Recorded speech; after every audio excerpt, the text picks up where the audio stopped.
अध्याय 5 हमारा पर्यावरण पारिस्थितिक तंत्र में ऊर्जा का प्रवाह। कई जीव जो होते हैं जिनके प्राकृतिक आवास होते हैं और हमने उनके बारे में पढ़ा भी है। तो किसी भी जीव के लिए उनका आवास बहुत महत्वपूर्ण होता है।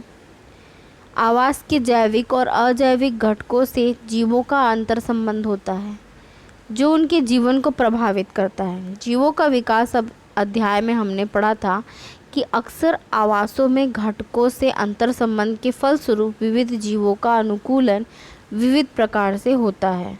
अनुकूलित जीवों की आबादी बढ़ती रहती है और इसका असर अन्य जीवों की आबादी पर पड़ता है। तो विभिन्न जीव और उनके आवास और अजैविक घटकों के बीच जो अंतर संबंध है इसके बारे में हम इस अध्याय में पढ़ेंगे।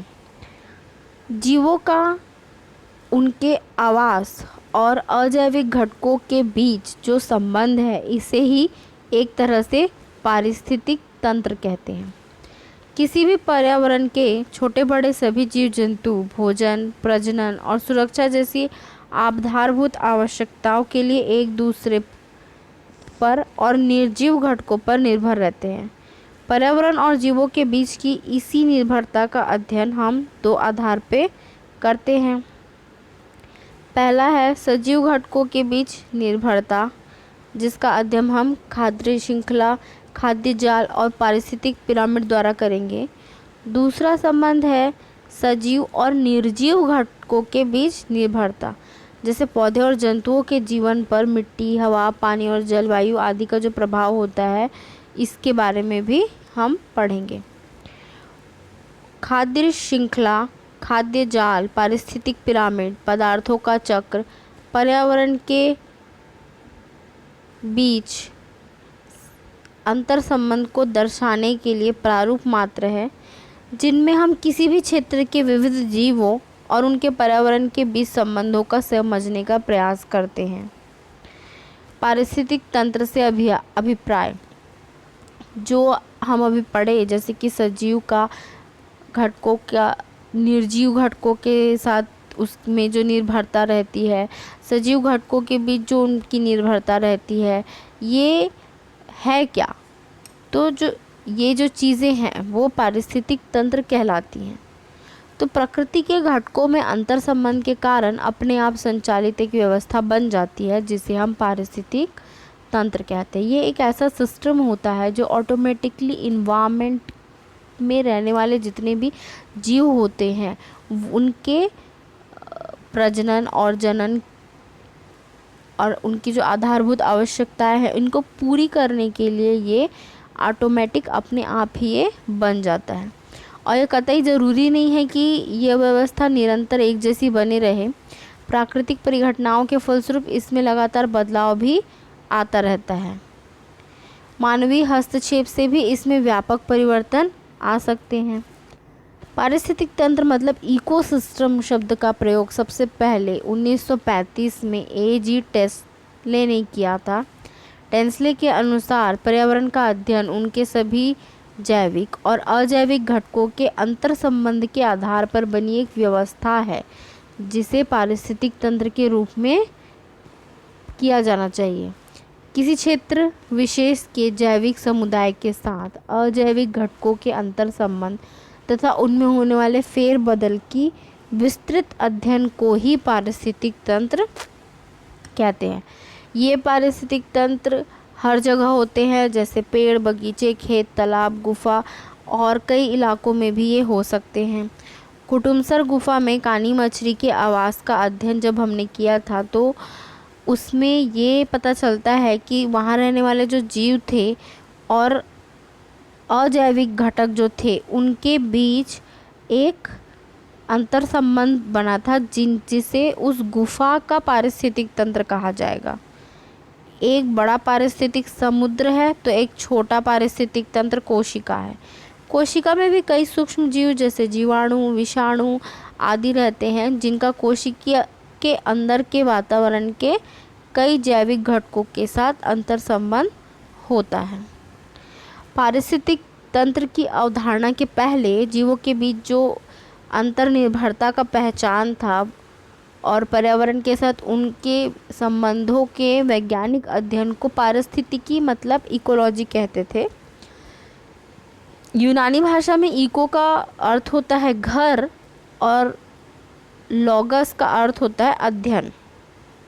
मतलब घर में जिस तरीके से रहते हैं हम उसका अध्ययन। पारिस्थितिक तंत्र भी सभी जीवों का एक तरीके से घर ही होता है। वैज्ञानिक अर्नस्ट हैकल ने 1966 में इकोलॉजी शब्द का प्रयोग प्रकृति को एक घर की व्यवस्था के रूप में समझाने के लिए किया था। 1969 में उन्होंने और अधिक विस्तार से परिभाषा दी। पारिस्थितिकी पौधों और जंतुओं का एक दूसरे से तथा उनके वातावरण से संबंधों का अध्ययन है। जैव वैज्ञानिकों के द्वारा इस अंतर संबंध को समझने के लिए जीवों का जीवन चक्र, उनके प्रजनन संबंधी व्यवहार, परजीवता और शत्रुओं से बचाव आदि के तरीकों का ही अध्ययन किया गया इन पारिस्थितिक तंत्र में। सरल भाषा में कहा जाए तो एक जीव का जो उत्पत्ति होती है वहाँ से लेकर उसके जो लाइफ साइकिल होता है, उसका जो जीवन यापन होता है, वो किस तरीके से होता है, किस किस चीज़ में वो निर्भर होता है और कौन कौन सी चीज़ें उस पे निर्भर होती है, इन सब का जो अध्ययन होता है या ये सब जो एक सिस्टम होता है, ये कहलाता है इकोसिस्टम। ये बहुत टाइप के होते हैं इकोसिस्टम, जैसे जंगल के अलग, तालाब का अलग, समुद्र का अलग, तो अलग अलग तरीके से इकोसिस्टम होते हैं। जैसे कि धान के खेत का पारिस्थितिक तंत्र, ecosystem for a rice farm. हम जानते हैं कि अधिकतर खाद्य श्रृंखलाएं पौधे से ही शुरू होती हैं। पौधे प्रकाश संश्लेषण के द्वारा सौर ऊर्जा को भोजन के रूप में रासायनिक ऊर्जा को बदल देते हैं। तो पौधों को उत्पादक कहा जाता है। अध्याय जैविक क्रियाएं भाग 1 में इसके बारे में हम विस्तार से पढ़ेंगे। तो पौधे क्या हुए? उत्पादक। अब एक खाद्य श्रृंखला में उत्पादक को छोड़कर सभी जीव उपभोक्ता हैं। पहला क्या हुआ? उत्पादक, जो कि पौधे हुए, और पौधों को छोड़कर सभी जो जीव होते हैं वो उपभोक्ता होते हैं। क्यों? क्योंकि ये उत्पादक का उपभोग करते हैं। किसी धान के खेत में प्रमुख उत्पादक धान के पौधे ही होते हैं। कई प्रकार के जीव धान के खेत में पनपते हैं, जिनमें से कई खेत की मिट्टी में, तो कई खेत में जो पानी भरा होता है उसमें रहते हैं। कई समय समय पर खेत में आते हैं बाहर से, और कई जो होते हैं वो धान के पौधे पर ही पनपते हैं। तो यहाँ एक अलग तरीके का ही पूरा पारिस्थितिक तंत्र होता है। और कई परिभाषाओं में अगर कहा जाए तो पारिस्थितिक तंत्र प्रकृति का एक खंड है जिसमें जीवित प्राणियों का एक समुदाय होता है और भौतिक पर्यावरण दोनों के बीच सामग्री का आदान प्रदान करते हैं। फ्रेंच जूलॉजिस्ट इसोडोर ज़ेरोफ्री हिलेरियल के अनुसार पारिस्थितिक शब्द का उपयोग परिवार, समाज और समुदाय के भीतर जीवों के संबंधों का अध्ययन के लिए किया जाता है। उसी समय अंग्रेजी प्रकृतिवाद सेंट जॉर्ज जैक्सन मिवैट ने हेक्सिकोलॉजी शब्द गढ़ा और उन संबंधों के अध्ययन के रूप में परिभाषित किया जो जीवों और उनके पर्यावरण के बीच इलाके की प्रकृति, तापमान और मात्रा के संबंध में मौजूद है। प्रकाश और शत्रु, प्रतिद्वंदी या आकस्मिक और अनैच्छिक लाभकारी के रूप में अन्य जीवों के साथ इनके संबंध होते हैं। इस प्रकार पारिस्थितिक का शाब्दिक अर्थ जीव और उसके पर्यावरण के साथ अनेक संबंधों का अध्ययन है। बहुत सारे वैज्ञानिकों ने पारिस्थितिक तंत्र के ऊपर अध्ययन किया। ये जो परिभाषाएं हैं ये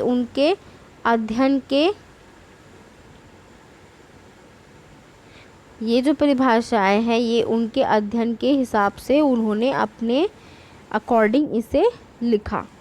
सो ये है धान के खेत का खाद्य जाल। सबसे पहले ये है धान का खेत। जैसे हमने पढ़ा कि कुछ जीव होते हैं जो धान के पेड़ पर खुद ही पनपते हैं, कुछ उस खेत में भरे पानी में रहते हैं। तो ये सारे जो जीव हैं ये उपभोक्ता कहलाएंगे। सबसे पहले धान का खेत है जो कि उत्पादक कहलाएगा।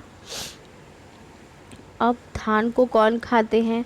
खरगोश, गिलहरी, चूहा, बीज खाने वाला पक्षी, शाकाहारी कीट, ये सब प्रथम चरण के उपभोक्ता हुए।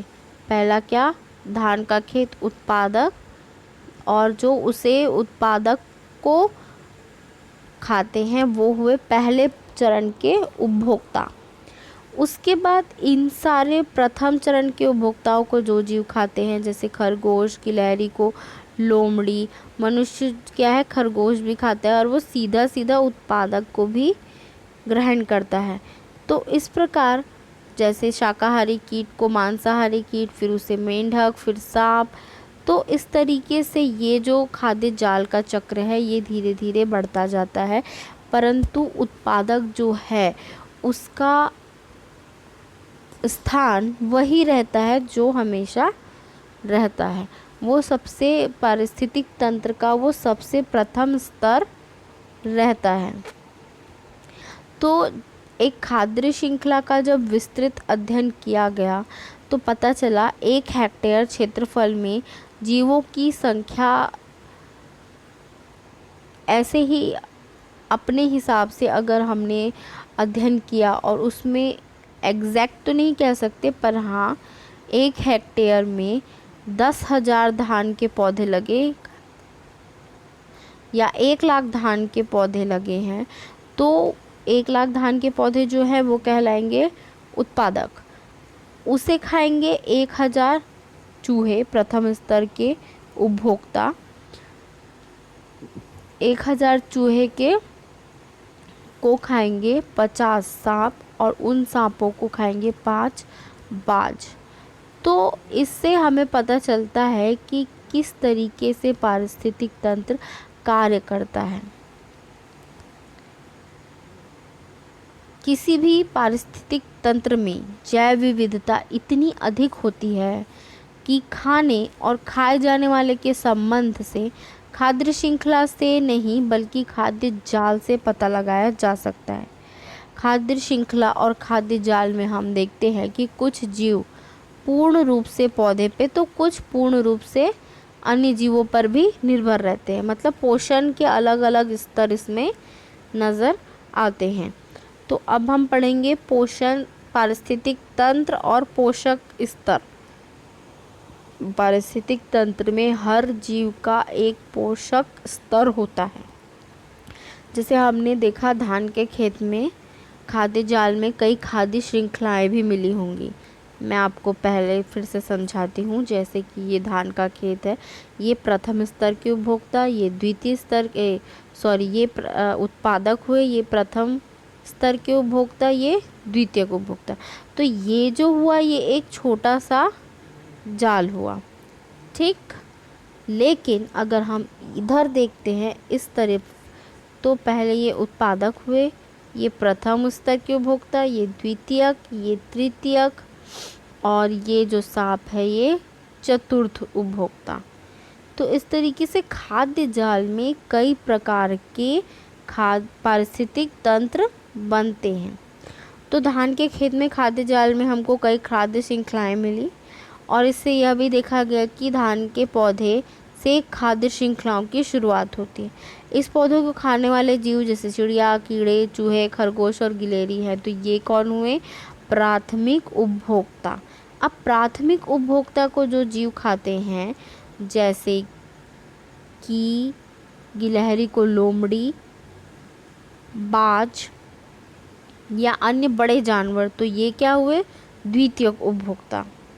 अब उन द्वितीयक उपभोक्ता को जब कोई और खाता है तो वो कहलाता है तृतीयक उपभोक्ता। अगर हम मांसाहारी जानवर ग्रहण करते हैं तो हम हैं तृतीयक उपभोक्ता। तो इस प्रकार माना गया कि जीवों का अध्ययन का सामान्य प्रस्तुतिकरण करने के लिए किसी न किसी स्तर पर माना गया, और सभी स्तरों को पोषक स्तर कहा गया। पहला क्या हुआ? उत्पादक, जो कि हुए धान के पौधे, जो कहलाएंगे प्रथम पोषक स्तर। उन उत्पादक को जो खाते हैं वो कहलाएंगे प्राथमिक उपभोक्ता, जो हुए द्वितीयक पोषक स्तर।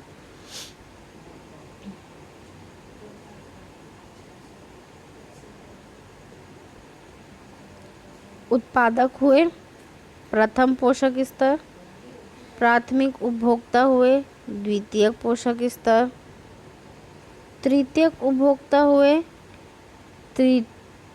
चतुर्थ पोषक स्तर, और चतुर्थ जो हुए वो सर्वोच्च उपभोक्ता हुए, लेकिन वो हुए पंचम पोषक स्तर।